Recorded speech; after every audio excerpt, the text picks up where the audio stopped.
In today's Top 10s video, we're looking at the top 10 worst internet business deals. And in at number 10, it's News Corporation buying MySpace for $548 million.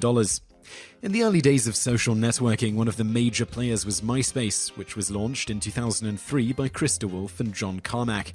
In 2005, MySpace was getting 20 million unique views a month, and that's when News Corporation, which also owns Fox News and 20th Century Fox, purchased the website for $580 million. After purchasing it, they were getting 70 million visitors a month, but it was unclear if MySpace ever made News Corp any money. The division of News Corp, which MySpace was a part of, only turned a profit once, and that was thanks to Google advertising. In the end, News Corp ended up selling MySpace to Specific Media and Justin Timberlake for $35 million in June 2011. Number 9. Excited Home buys Blue Mountain for $780 million. One of the first features that drew a lot of people to the internet was email. The idea of instantly sending anyone a letter was incredibly appealing, which is why sending greeting cards over the internet seemed like the next logical step.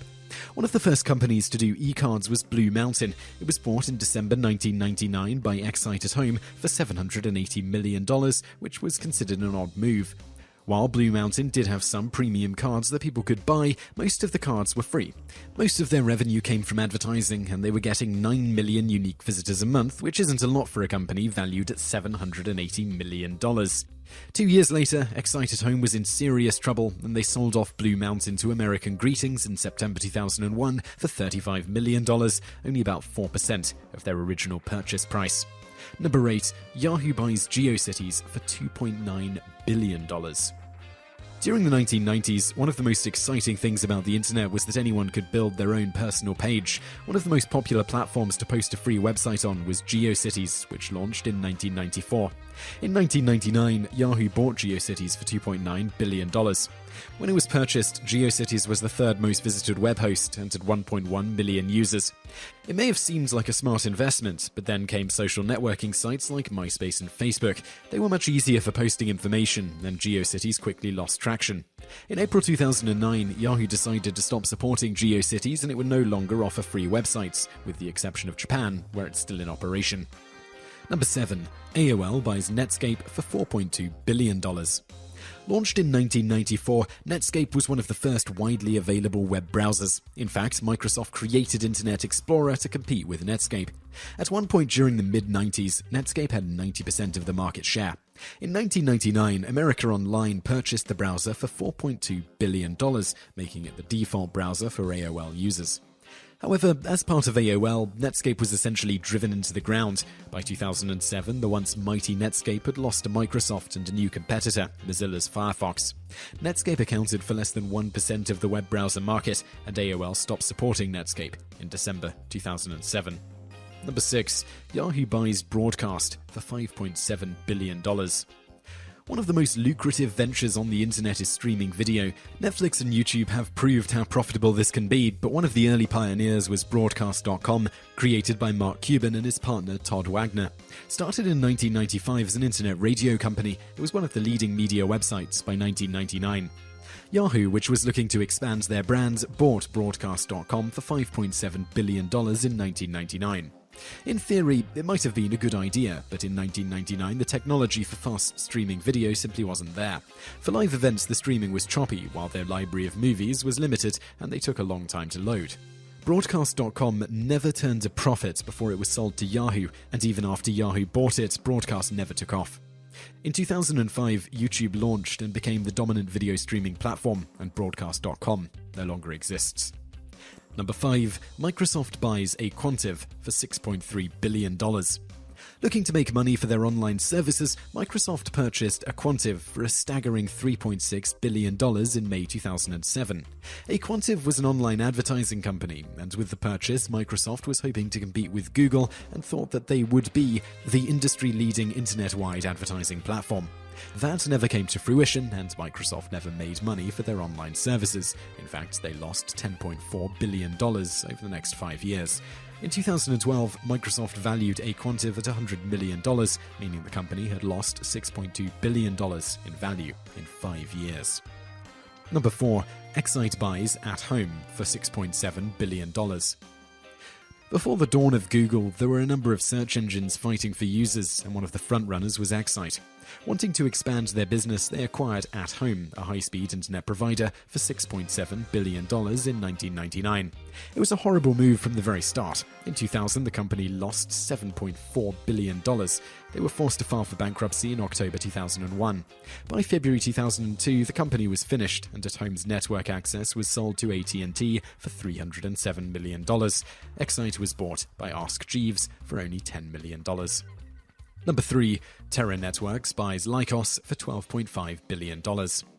4 years after launching in 1996, Lycos was the third most visited website in the United States, attracting 33 million unique visitors a month.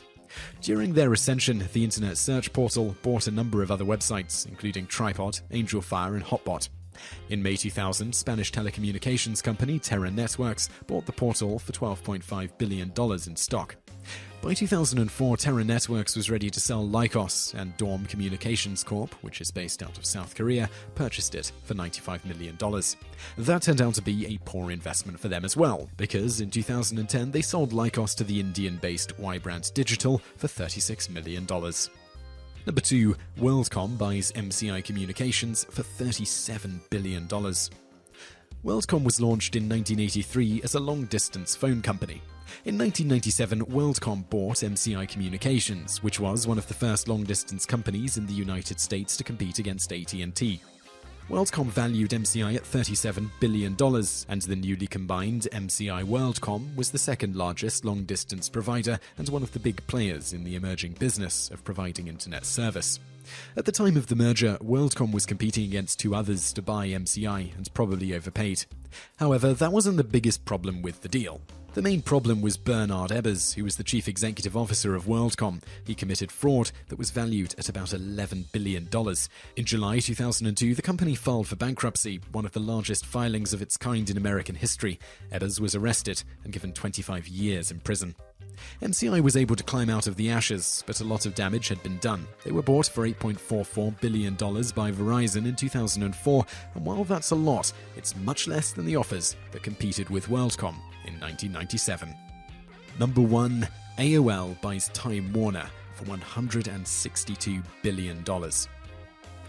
In 1990, Time Inc., which had over 90 magazines including Sports Illustrated, People, Entertainment Weekly, and Time, merged with Warner Communications. Warner had subsidiaries like Warner Brothers, HBO, and Hanna-Barbera. In 1996, Time Warner merged with Turner Broadcasting System, which included TV networks like CNN, TNT, TBS, and the Cartoon Network. Altogether, they formed a media giant, but as the internet gained popularity, they were having trouble establishing an online presence. Meanwhile, America Online was thriving on the internet. It launched in 1985, and 14 years later, AOL was one of the biggest internet suppliers in the world. In January 2000, the two decided to join forces when AOL purchased Time Warner for $162 billion. Many people in the business world thought the merger was brilliant. It was old media coming together with new media. Time Warner would get better online access, and AOL would have access to more content and television networks. The merger valued the new AOL Time Warner at $350 billion, making it the biggest business deal in American history. It also holds the title for the worst merger of all time. There were problems from the very start, and AOL failed to progress with the times. They were still a dial-up internet service when the industry was moving towards broadband. By 2009, 10 years after the merger, AOL and Time Warner split. At that point, AOL was only worth about $2.5 billion, which was about 10% of their worth at the time of the merger, while Time Warner was worth about $36 billion.